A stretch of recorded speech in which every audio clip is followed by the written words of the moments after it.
Hey guys, what's going on? It's MGBL4K here, back at you with another sneaker video. However, today it's a special day because it's Father's Day. So make sure you wish your pops a happy Father's Day. Spend some time with them. And if you guys love shoes, maybe do some fit pics. I don't know, keep it all love, spend time with your fam. Today, I want to get into the Air Jordan 12 flu games because I was supposed to review these about a few months ago when they came out, but I've been busy. And this is going to wrap up my little 3 series. I did the Air Jordan 4 white cements, and then I did the Air Jordan 5 metallic OGs.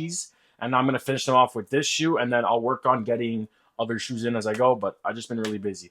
Let's get into it, guys.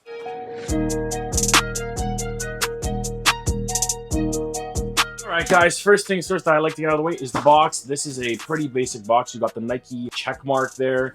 It's pretty much black and red. And then on the side here, I got a size 11. I purchased these off GOAT around March. I got them a little early. I just forgot I had them. But yeah, they're size 11. They're honestly pretty cool shoes. But yeah, here they are.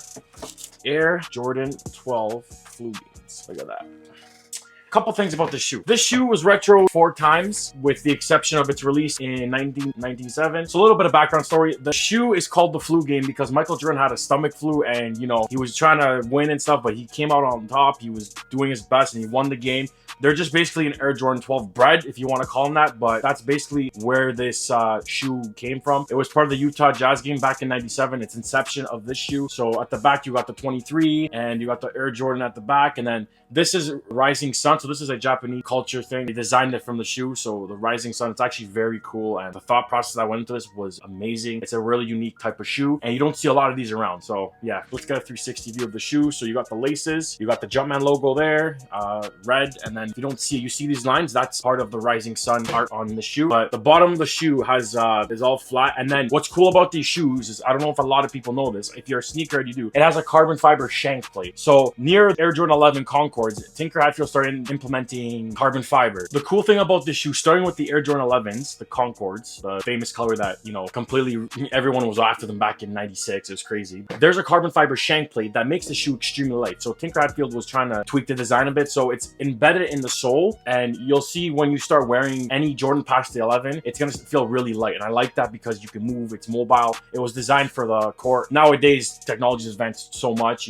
things are even lighter than this, but when I wear this shoe, it's extremely light. I love it. And another thing too, since we're on the topic of design, this shoe fits a little big. So if you guys have like narrow feet, I would just size a whole or maybe half, because I'm an 11 and I have a little bit of toe room here, but it's okay. I like comfort. So I find with every Jordan, it fits weird. I just try to stick true to size, but I do notice that these ones do fit a little big. So I don't know if a lot of people cover that. I haven't seen people cover, but these do fit a little bit big. So if you want a bit of a snugger fit, go down half a size. But yeah, it's a pretty awesome shoe. And the fact that they released it this year, they're a real cool design. So as I was stating earlier in my video, the first actual legit pair came out in 97. Then the first retro came out in 03, then 09, then 2016. And this is the 4th retro. This came out March 1st, 2025. A bit of sleepers. However, I don't know what it is. When I was looking for them, I can only find them on GOAT. Like, a lot of retailers didn't have them here. Maybe this was kind of like a low-key release because I couldn't really find them at stores I was looking. But I did pay a pretty penny for these. I paid a little bit of resale, but it's okay because it's not that much, right? With GOAT and its flexible payment options, you can get pretty much any shoe within reason, of course. But honestly, these shoes are basically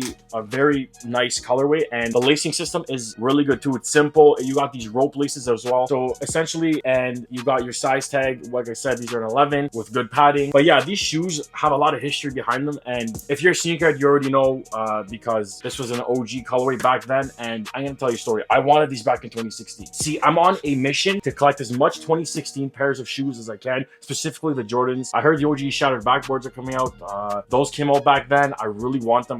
That year was just something different, bro. I'm seeing it all over media. 2016 was just that year, so I'm just trying to basically get the shoes of that era. And I'm still waiting on the Air Jordan 3 True Blues OG. The last release was 2016. I don't know what Nike's doing, but I hope they come out. And this retro came out literally almost 9 years later. So like I was always saying in my previous videos, they're starting to retro a lot of older shoes, but I feel like they're going to slowly do them because from 03 to 09, it's only 6 years. And then 09 to 16 was 7 years. Now it's 9 years. So I hope they don't wait another 10 years for these shoes because a lot of people would like these shoes and have them. Some consider these a grail. I know they're going to be in my rotation for the summer as they're really light and I really love them. They're comfortable. one of the most comfortable pairs of Jordans. I swear, back then I got into Jordans with the 5s. I'm gonna make a story about that. But these shoes are really lightweight. You can't go wrong with a black and red colorway. Everything you pretty much wear, depending if you're a sneakerhead or just on the court, it's primarily black and red. And so basically, it's a really good shoe, guys, and you'll not go wrong with it. If you can still pick this up right now for a good price, I would not hesitate to pick them up. They're going to be an extremely essential summer shoe, I think, and they're a bit slept on. They're a bit underrated because 12s are not popping really much right now, and you know, it's kind of shame, but honestly, these shoes are really something else, and they have that